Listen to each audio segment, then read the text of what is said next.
I want to just say thanks to everybody for being here, and thanks for the invite and the fight that we have.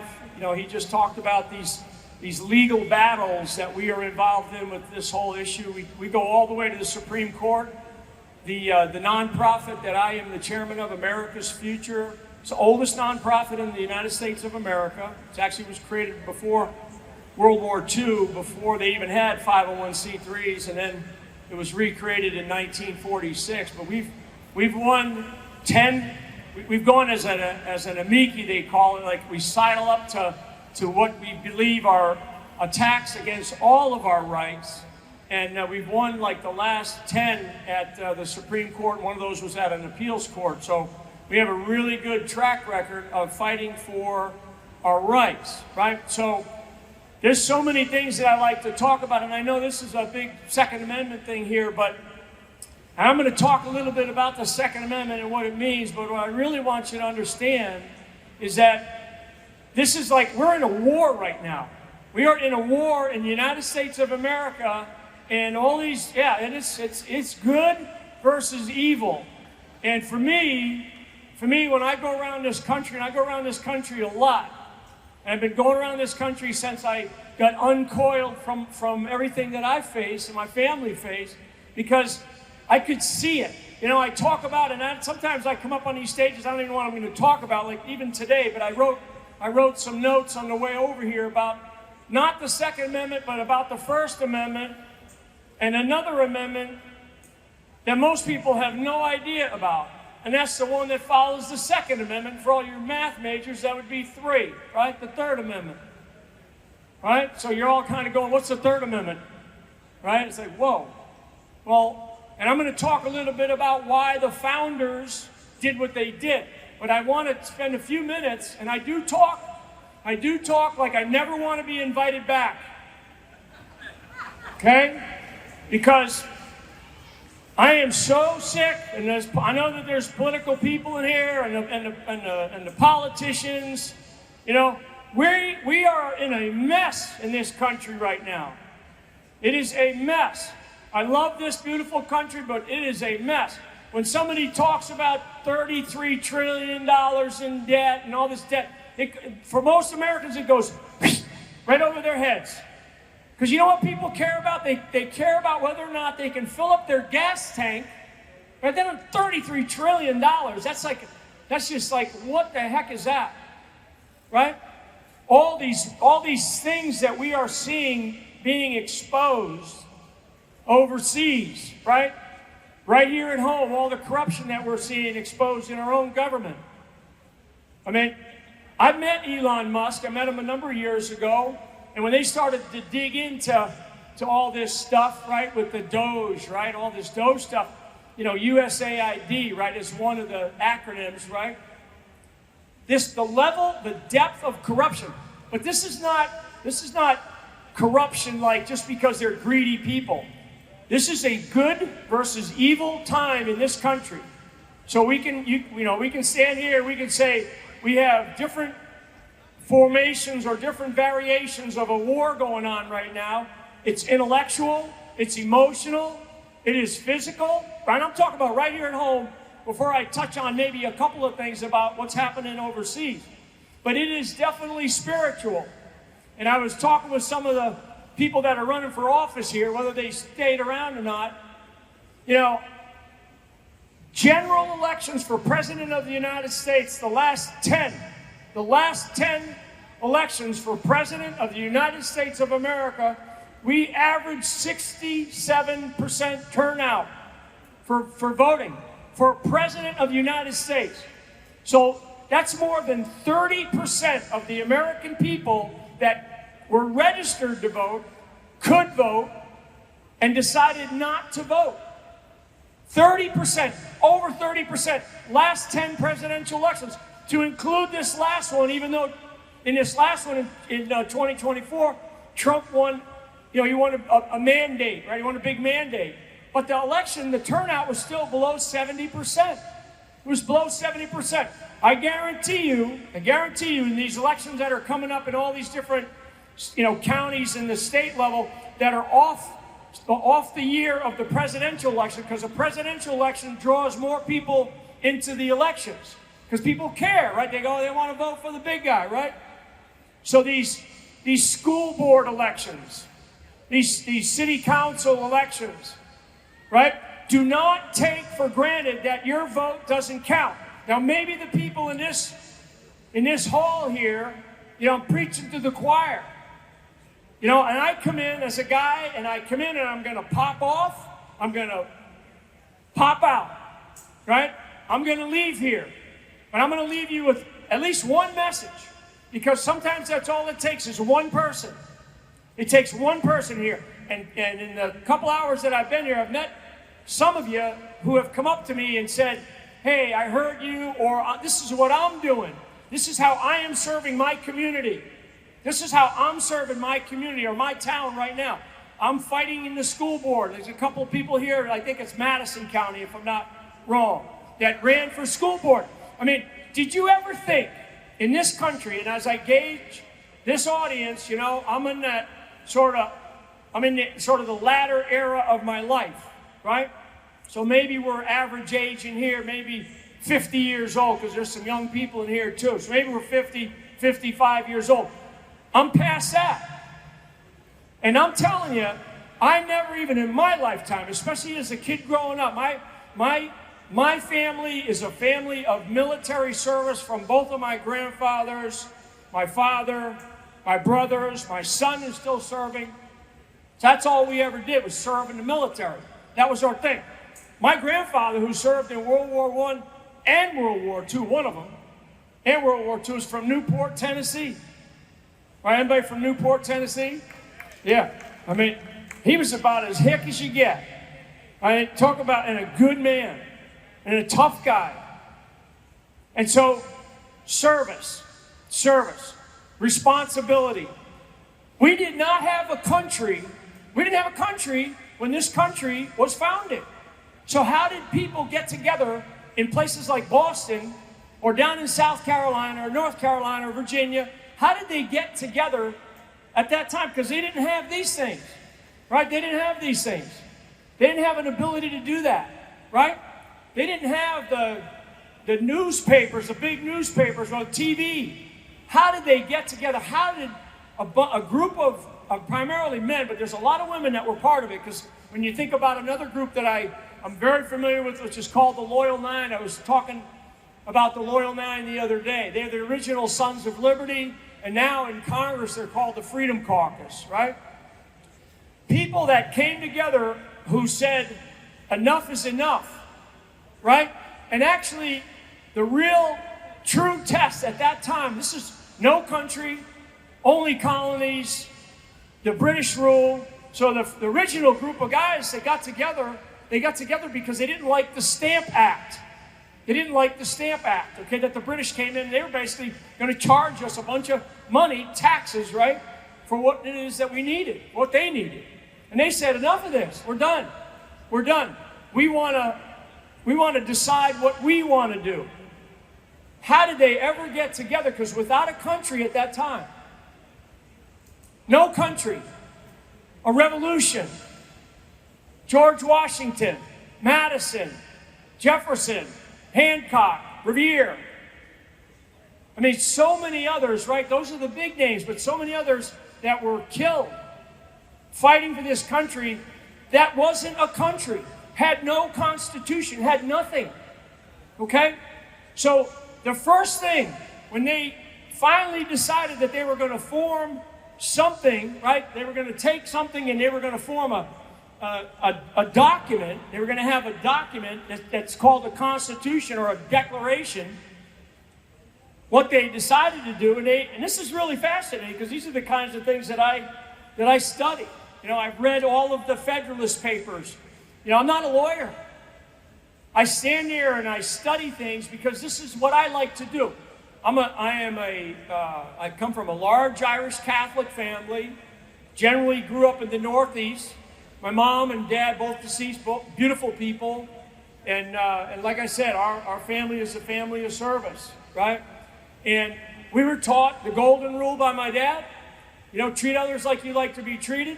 And we were taught to be lifelong learners by my mom.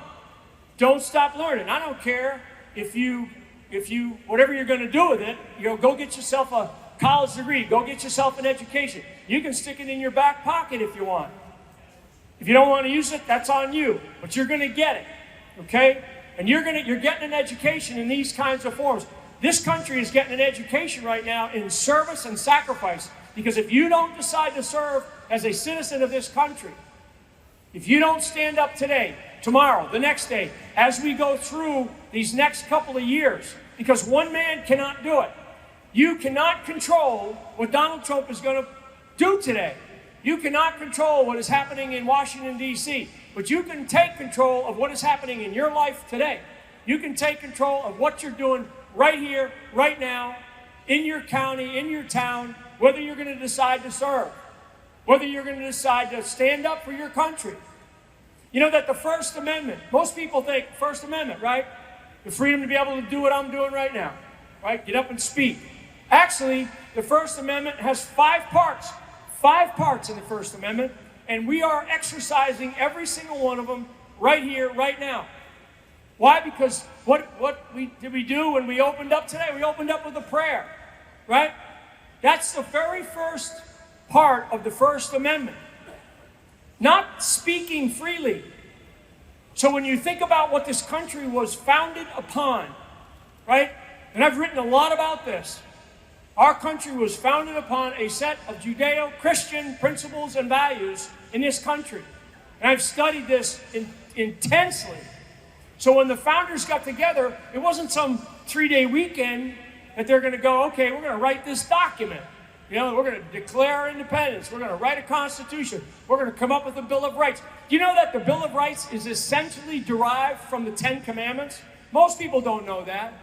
Most people don't know that the Constitution of the United States of America, like 75 to 80%, and historians have argued about the inches there, but it's about 75 to 80% of our Constitution is derived from the Bible. From the Bible. Because that's the fulfillment of who we are as a nation. They made these tough decisions. They argued the First Amendment for a long time, and you can read about it in various Federalist Papers, right? Federalist Paper 3, 42, 43, where guys like Madison and Jefferson argued about the very First Amendment. And basically, I'll tick them off, right? The First Amendment is establishment of religion, then it's freedom of speech. So they argued about religion first to make sure that we were a godly country. This country has forgotten about God.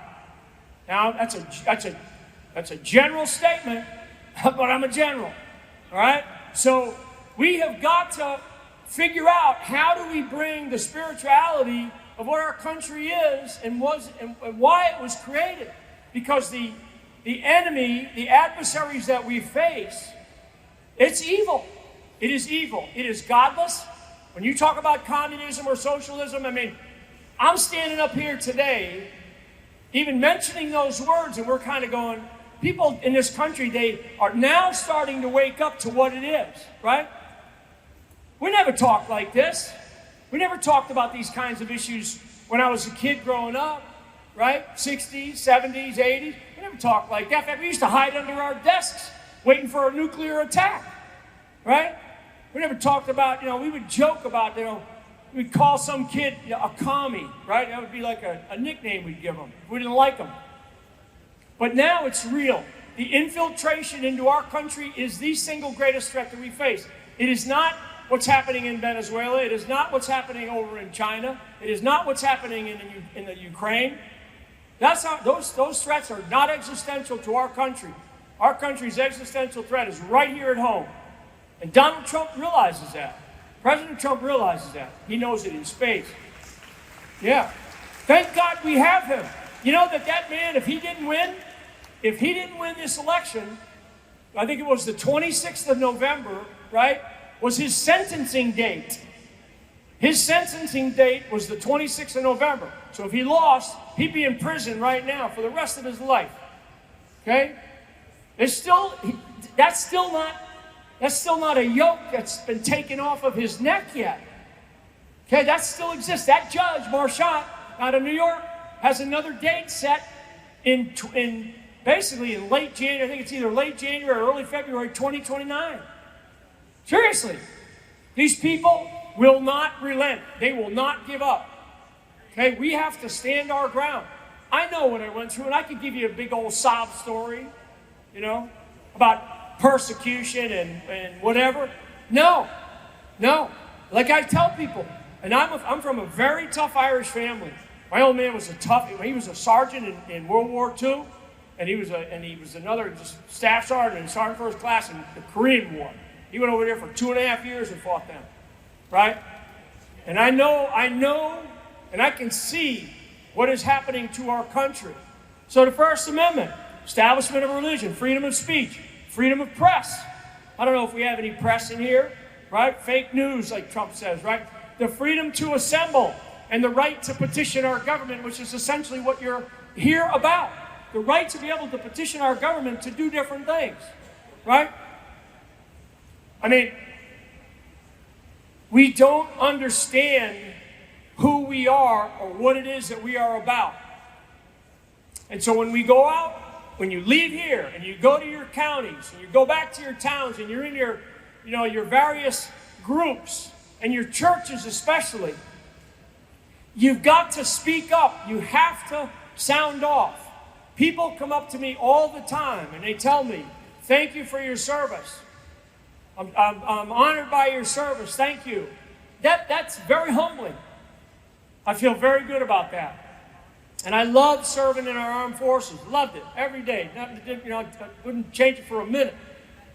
But I'm telling you, folks, now, and I try to turn that message around to me. And I say, well, how are you serving today? How are you serving today? So if you don't remember anything I say, I want you to remember that question. And when you're going out there and you're talking and you're in your different places in life, I want you to ask that same question of the people that you're with, or at least think about it. How are you serving our country today? Today. I'm telling you, right? I mean, I use this phrase, local action equals a national impact. There is a leadership counseling thing that I used to do with young people, right? And it was about control. I just said it a little while ago. And it's take control of what you can control, right? Don't worry about the things you cannot control. I mean, there's things that God, sort of God is in control. But you can't control what they're going to do in Washington, D.C. unless you're a member of Congress, right? Or unless you personally know Trump, you can call him up and go, "Hey, that was a dumb idea," right? You can't do that. Most people can't do that in this country. You're here for a reason. You're here today for a reason. Something compelled you to be here, whether it was to just be curious about people that are talking, or curious maybe you're going to get a good deal on something. But our country is in the place that it is in because the American people have not stood up enough. I'm not talking about soldiers in combat. I'm talking about citizens in their communities. And I won't go into too much of this, but the Second Amendment. You know that the Second Amendment, only amendment that we have, because I'm not a legal expert, but I did ask a good lawyer friend of mine that actually works with these guys. I said, just tell me something about the Second Amendment, other than it's a gun, right? I mean, I own a couple. So it's the only amendment that actually has a certain type of clause. Only one, right? And it's fascinating. It's got a preparatory clause and a militia clause, right? And it's not about making sure that the Army has guns, right? Do you know that in the Constitution, there's only one service in our military? So only one service in our military that's specifically identified in the Constitution, and that's the United States Navy. It's the U.S. Navy. Because at the time, remember, 13 colonies become a country. Everybody wanted to go home after the revolution. It was a militia, essentially. But we needed a Navy because we needed to protect ourselves from the British. So they said in the Constitution, we're going to form a Navy. We're actually going to pay for a Navy. In time of war, we will form, a militia. We will form something to stand up for our country, because they didn't figure out that in the time of war, we're going to need to go overseas and do things, which we've done too often in this country. Okay? So everything that I'm talking about is about and what I want you to know is, what do you understand about who we are? It's not just about Tennessee. And I was telling the guy that stood up here that's running for governor, earlier, don't ever take it for granted that, that you're red here, right? Or that you're going to get this stuff done. I got involved a bit, and I looked at Kentucky as an example. They got a governor there that's a Democrat, right? And you know what, folks? This is not about Democrats and Republicans. Anybody that really has studied me and knows where I come from, I don't really give a shit about politics or party. What I deeply, deeply care about and was willing to give my life for, and spent 5 years of my life in direct combat operations, and I have my son serving, who I served in Afghanistan with at the same time. Okay? All this stuff. This is not about the political dimensions in our country. This is about good versus evil. And I'm going to tell you, we can lose this country in, like Ronald Reagan says, in one generation. You know that probably 100 years ago, about 100 years ago, a guy did a study. It was actually 1938. A guy did a study on the rise and fall of nation states around the world, right? I'm a student of world history. I study this stuff, right? And he looked at all these empires. Athenian Empire, Roman Empire, Ottoman Empire, British Empire, right? All these different empires, Carthaginian Empire. And you know what the average lifespan? So Ottoman Empire, which was Muslim, longest lasting empire in the history of the world. Almost 1,400 years, right? So of all those 7 that were studied, for indicators and warnings and how they were, why did they collapse, right? But the number that stuck with me, was the average length of time that these empires lasted. And you know what that number is? It's 250 years. 250 years. So we're 249 and a half years old right now. I'm telling you, we can lose this country. It's not just Donald Trump.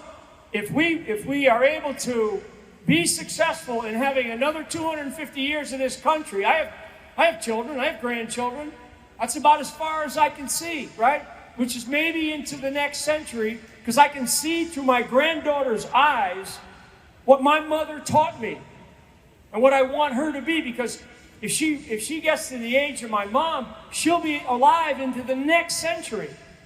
And I hope that she is, and I hope that the country's stronger, better, right? More productive.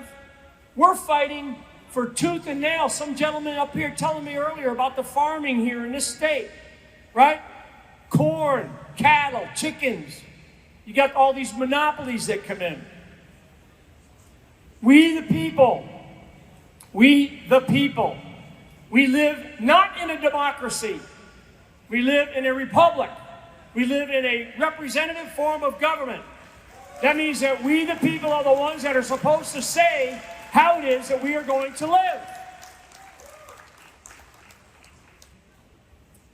The Third Amendment, you know what that's about? What's that about? Anybody want to give it a shout? It's good. It's about not quartering soldiers in your home without consent. The Third Amendment, not quartering, basically not allowing soldiers into your home without consent. Okay? The founders, right? You know that the Third Amendment is the least argued amendment at the U.S. Supreme Court since the founding of this country. It's the least argued. It's like nobody argues about it. And you know why they don't argue about it? Because we got the Second Amendment.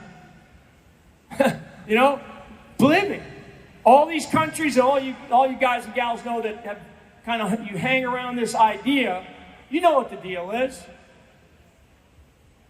You know that there's a Democrat in the U.S. Senate right now. And I know him, I met him.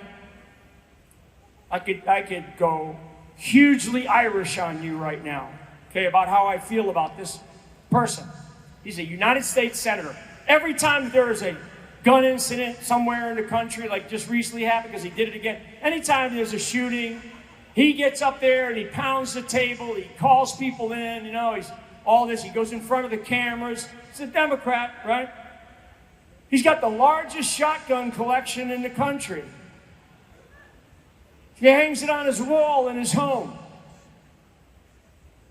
Because there's ladies in here, I will refrain from what I think he is. But this is a United States Senator who's a big phony. Like a lot of these politicians. We don't need phonies.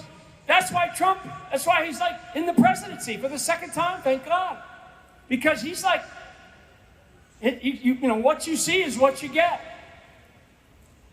Don't go in there to the American people and go, yes, I'm going to do all these things. Here's my promise. I'm going to promise this. I'm going to promise that. And then they get in there and you hear them you hear them in some of these meetings and stuff like that. My colleagues over on the other side, they're not your colleagues. Believe me. Those people want to destroy this country. They are anti-Constitution. They're anti-Second Amendment. They're anti a lot of things. They're anti-free speech. If they took away our Second Amendment, this is why it's like, this is not like we're gonna compromise on this issue or this part of a bill. Don't compromise. Do not compromise. Every time we compromise on something called the Constitution, we will lose because it'll be like another thing another fabric of this beautiful thing we call the United States of America that they're going to pull and they're going to rip apart. Okay? So we have massive, massive challenges ahead, folks. It's not going to take one presidency. He's going to do all that he can. When you go and you think about these people that are running for office and you think about elections that are coming up, trust me, your elections, I'll tell you right now, your gubernatorial election will probably be a 30% turnout. I hope, I pray that I'm wrong. 30%. Just telling you. And you look at it, and maybe in Memphis, it'll be higher. Maybe in Jackson, it'll be higher. Maybe in Nashville, it'll be higher. And you know the numbers? If it's higher in those three places, the advantage is not to the Republican.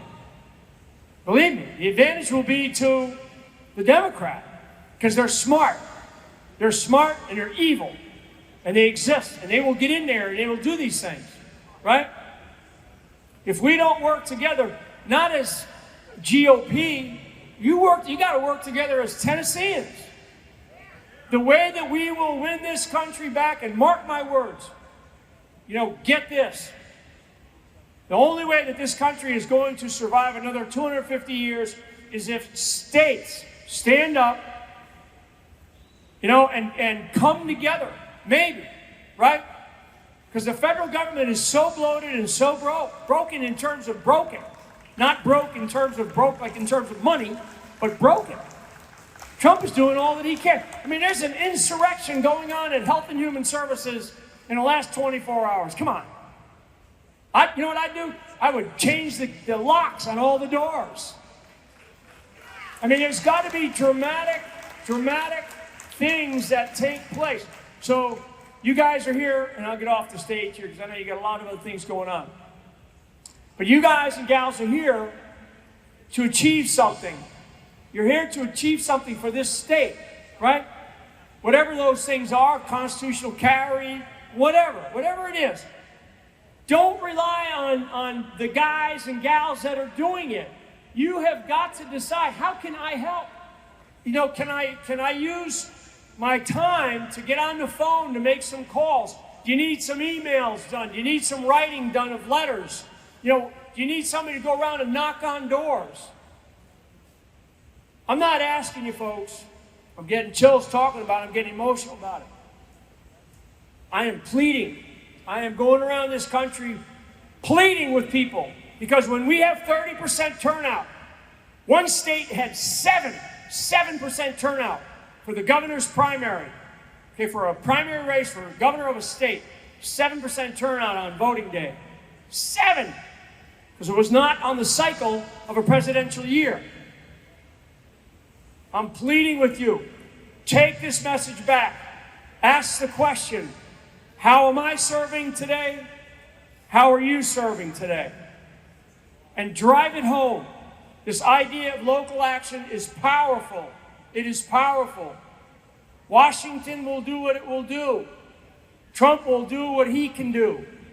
But when he signs those executive orders and he stands there and he does this. At his desk, right? He signs it, he stands there. It's an executive order. I'm a military guy. I know what an order means. I get an order, I execute. Not the government. Okay?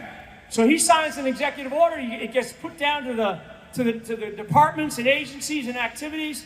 You think those people are executing? Hell no. There's an insurrection in one of the biggest departments that we have right now.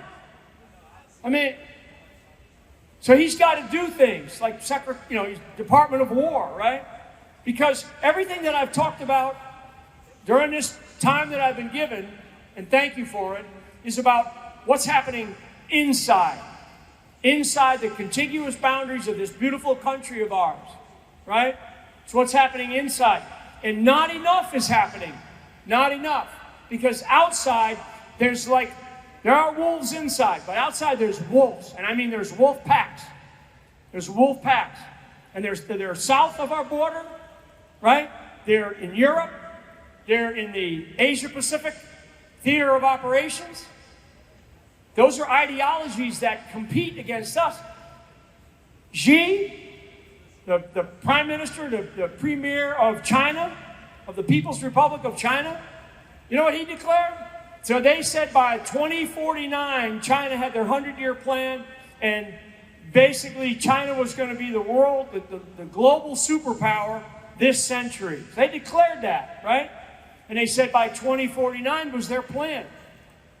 Actually, what Xi did is he declared himself basically for a lifetime the leader of China, for a lifetime, and he moved the timeline up to 2030. It's only a few years away. So when you're sitting there at home and you're doing the kinds of things you do and do that, live your lives, but understand that we must organize, we must get together, we must have a passion for our country, because there is competition everywhere. And it's even in our own, where we live, that competition exists. You probably got, I don't know, in your state legislature, you probably got Republicans that ain't voting for this stuff. And you do. I know you do. I know you do. Don't put up with them. If they're in another county or another district, go help whoever's running against them. Go travel to the next district and run against these sons of guns, okay? All right, everybody, listen. I'm so deeply honored to be here. How do I serve? How do you serve? That's the question I want you to answer, all right? God bless you all, and God bless America. Thank you very much.